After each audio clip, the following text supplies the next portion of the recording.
Hello दोस्तों, नमस्कार। स्वागत है आपका हमारे चैनल पर। तो दोस्तों चलिए आज हम बाबा साहब आम्बेडकर के बौद्ध धर्म में परिवर्तन को देखते हैं। तो दोस्तों सन 1950 के दशक में भीमराव आम्बेडकर बौद्ध धर्म के प्रति आकर्षित हुए और बौद्ध भिक्षुओं और विद्वानों के एक सम्मेलन में भाग लेने के लिए श्रीलंका सीलोन गए।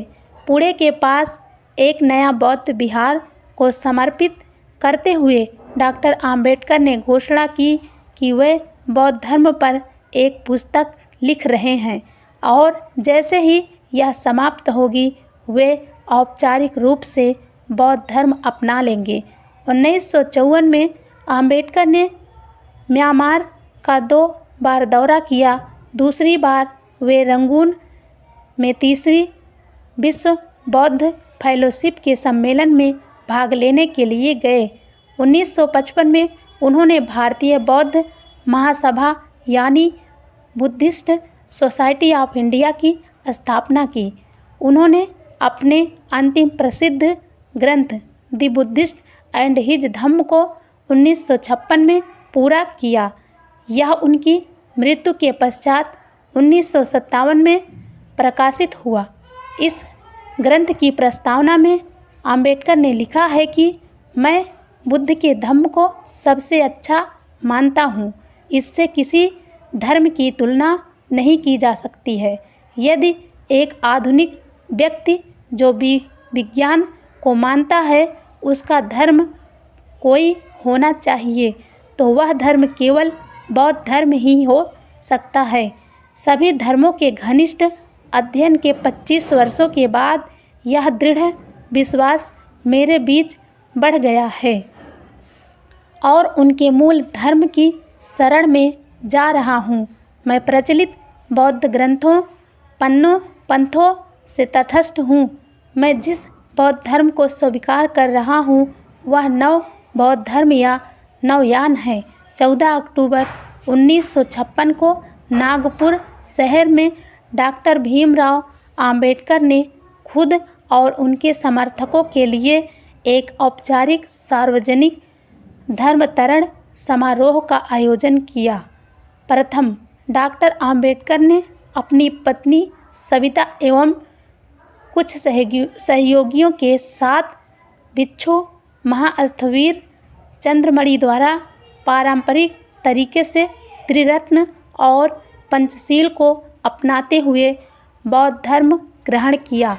इसके बाद उन्होंने अपने 5 लाख अनुयायियों को त्रिरत्न, पंचशील और 22 प्रतिज्ञाएं देते हुए नवयान बौद्ध धर्म में परिवर्तित किया।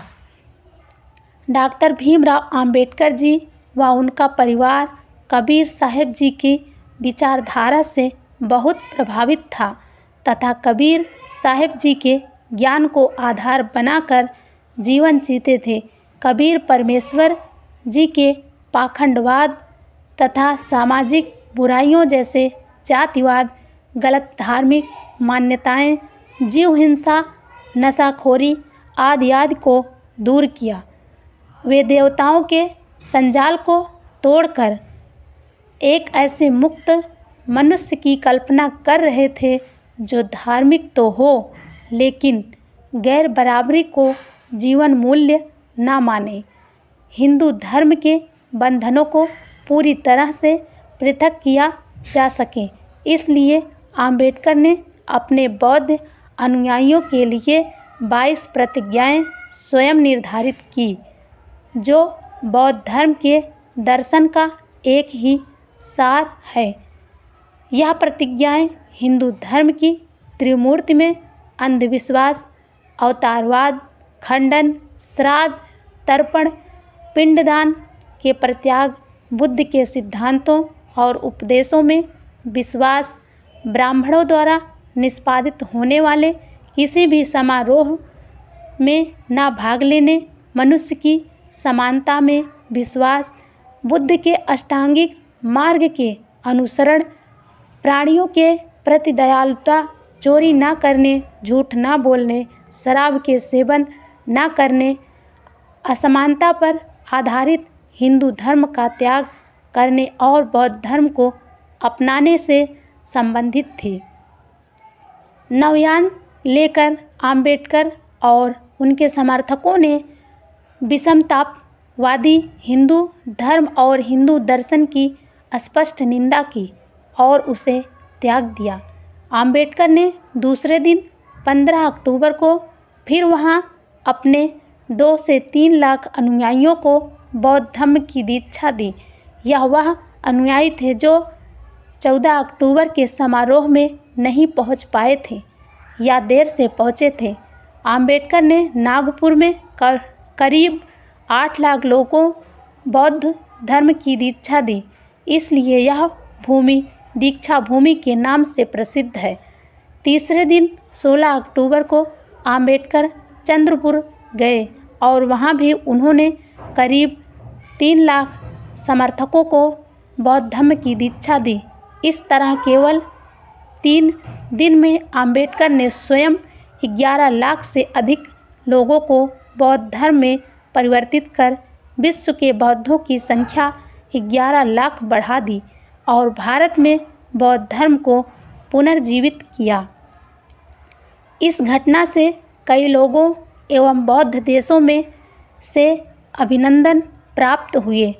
इसके बाद वे नेपाल में चौथे विश्व बौद्ध सम्मेलन में भाग लेने के लिए काठमांडू गए। वहां वह काठमांडू शहर की दलित बस्तियों में गए थे। नेपाल का आम्बेडकरवादी आंदोलन दलित नेताओं द्वारा संचालित किया जाता था तथा नेपाल के अधिकांश दलित नेता यह मानते हैं कि आम्बेडकर का दर्शन ही जातिगत भेदभाव को मिटाने में सक्षम है। उन्होंने अपनी अंतिम पांडुलिपि बुद्ध और कार्ल मार्क्स को 2 दिसंबर 1956 को पूरा किया। तो दोस्तों, इस तरह के वीडियो सुनने के लिए, देखने के लिए हमारे चैनल को सब्सक्राइब करें। आपका बहुत बहुत धन्यवाद।